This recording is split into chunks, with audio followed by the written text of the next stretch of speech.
அஸ்ஸலாமு அலைக்கும் வரஹ்மத்துல்லாஹி வபரகாத்துஹு. கண்ணியத்திற்குரிய அல்லாஹுவின் நல்லடியார்களே, ஆடை அணிவதன் ஒழுக்கங்களை பற்றி தொடர்ந்து பார்த்து கொண்டிருக்கிறோம். அதன் அடிப்படையிலேயே கரண்டை கால் கீழ் ஆடை அணியலாமா?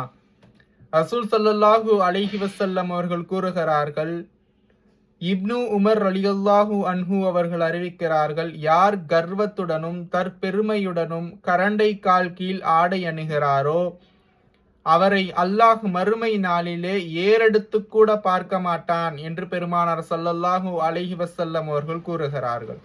அதேபோல் இன்னொரு ஹதீஸில் வருகிறது, அபு ஹுரைரா ரலியல்லாஹு அன்ஹு அவர்கள் அறிவிக்கிறார்கள், யார் தற்பெருமையுடன் கரண்டை கால் கீழ் ஆடை அணுகிறாரோ அவர் நரகம் புகுவார் என்று பெருமானார் ஸல்லல்லாஹு அலைஹி வஸல்லம் அவர்கள் கூறுகிறார்கள்.